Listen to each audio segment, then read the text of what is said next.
Hi, welcome to Quirky Queen's Journals. My name's Kirsten. So I have been experimenting, nothing new there.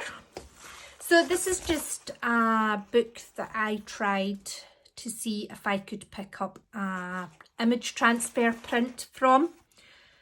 It was slightly successful, but not successful enough probably to use the book for image transfers.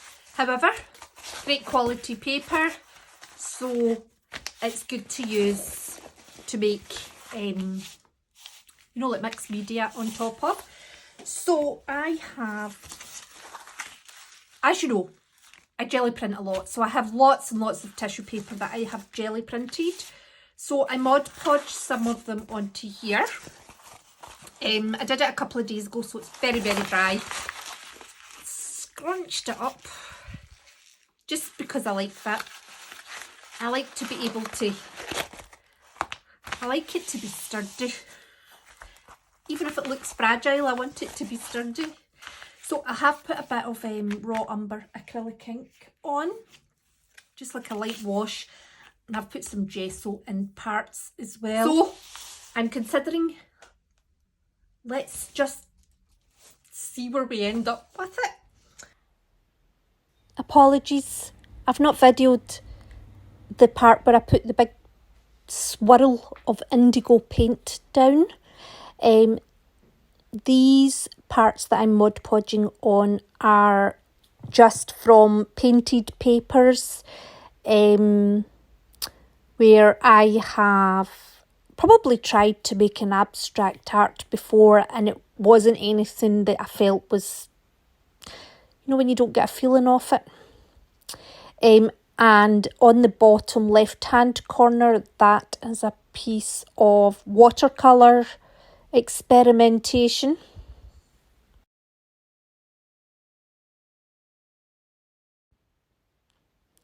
So this video has been inspired by Anne from Junk Draw Journals. I will link her channel before. She does little 10 to 15 minute videos of little abstract pieces she makes, and she does like to use scraps as well. So I've stuck that down.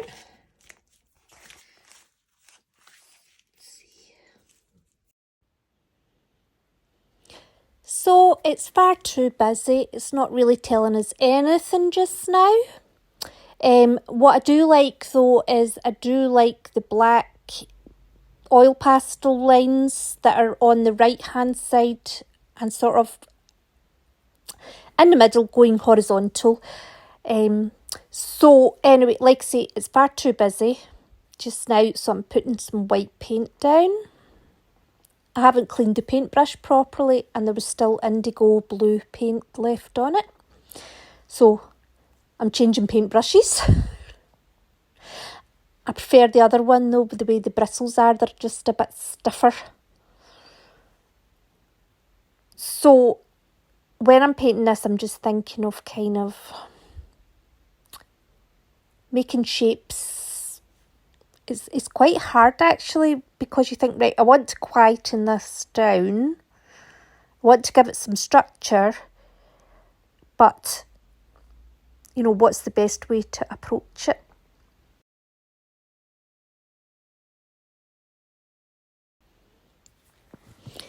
Quite often in the past when I've done abstract pieces, I actually keep working on the busyness and I just build and build and build the layers until it builds its own structure and its own level of busyness, and that it takes itself to the finishing point. Whereas I feel like adding the white paint in to quieten it down, I'm kind of forcing it to the finishing point. Does that make sense?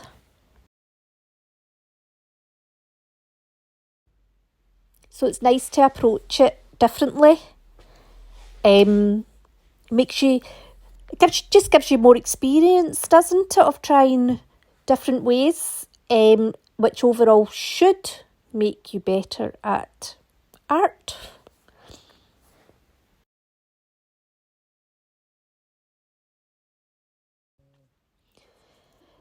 So the paint is still wet and I am just using a skewer and a ruler just to scrape away some areas or to put in some marks like little lines. Because it's tissue paper, it's put down mostly tissue paper. What I like is when you've put the wet paint on, sometimes you're actually pulling away the layer of the tissue paper, which in itself can be quite interesting, because I didn't expect that kind of box shape that appeared down the bottom left hand corner, and I really like that. So what happens here is I just keep seeing where I can make a change to try and help bring it together or to bring it alive. I really liked that, what I did there, putting that line on, because it's brought the middle of the painting together with the left hand side of the painting. And I put a wee loop under the black half circle, which actually makes him look like a little man in a bowler hat.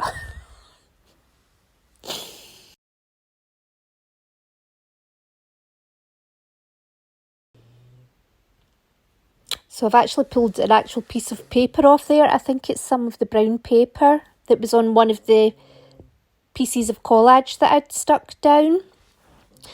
So the piece I've used that has got the brown paper on it and the sort of green and orange paints, that was actually, you know when you try to make collages before and you're just kind of messing about?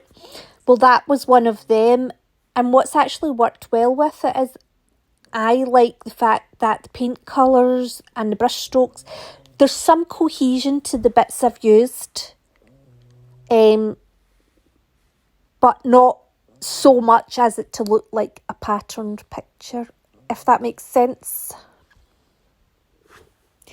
So here I'm doing circles on the left hand side, and then I end up scratching near the top left hand side with the skewer as well. And this is me getting into territory of I don't know what to do next.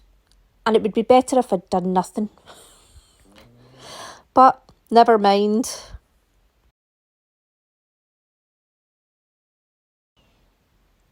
The paint was still damp enough for me to rub over it.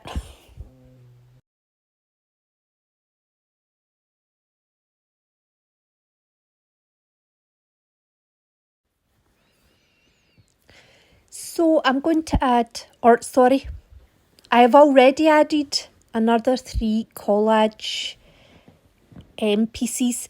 So on the left hand side, the long vertical strip, and on the right hand side at the top and bottom, I've added a little collage piece. So this is transparent raw umber acrylic ink, and I go a little bit nuts. That stuff's expensive and I'm throwing it about the place. Oh, anyway, this piece really has been a case of putting lots on and taking it away, and this ink is no exception, because most of this ends up being covered up. Just the same as the collage I put on was covered up. The white paint that I've put on has been covered up.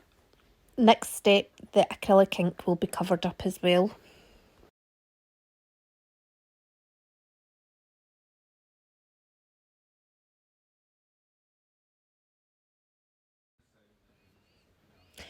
I do like the transparency of this, because obviously the white paint was mostly opaque, although you did get hints of what was underneath coming through. With this acrylic ink, you can see everything that's underneath. It just gives it a muted effect. So here I'm using I have lots of cut off towels that I use as my painting towels, and this is my current one. So I am putting some gesso on top of the acrylic ink. Now the acrylic ink is dry, however, acrylic ink does, wetting it can bring it back to, can loosen. It's not permanent when it gets wet. So this is why I'm using the gesso with the towel. It's to minimise wetting the acrylic ink so much. So I've took most of it off, apart from the stripe at the bottom where I used the skewer to put wee lines in, because I liked the way it fell into those lines.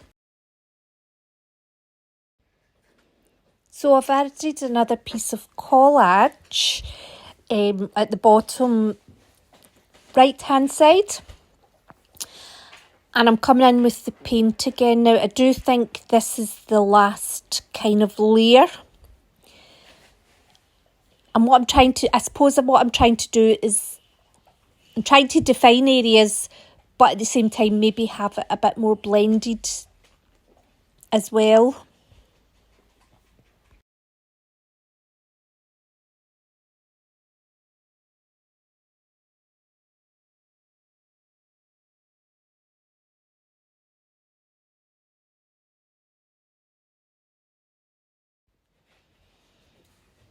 So I do feel in the end this did end up quite well balanced. The values ended up quite well balanced because when I did it on the black and white on the camera, there was a good contrast between the black and the white, and there was some mid-tones.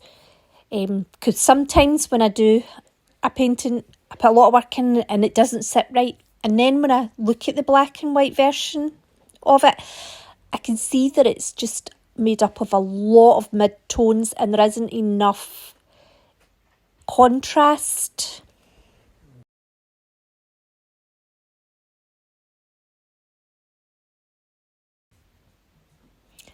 Yeah, I've just added a bit of white paint into that raw umber that was left, and then I've changed my mind and I've thought, oh, don't go there.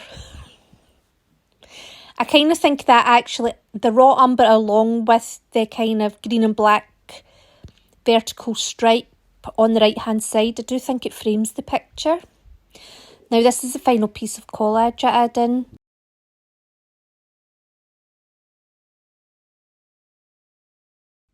So there we have it. I think that's a lovely piece of, I don't know if I can get it this way. I think I do. Because I think this pointing up the way, to me that's like a living room set out. This is the couch where you sit. That's the fire, there's the rug, and there's the big designer lamp. And that's the stairs going to the other part of the house. Anyway, so we used jelly prints, acrylic ink, Mod Podge or other glues, and some actual paper that we had painted on as well. I think that's all we used. Yes, it is. All on top of a book page that was due to go in the bin. So we put that in a nice mount and there we go. A lovely piece of art.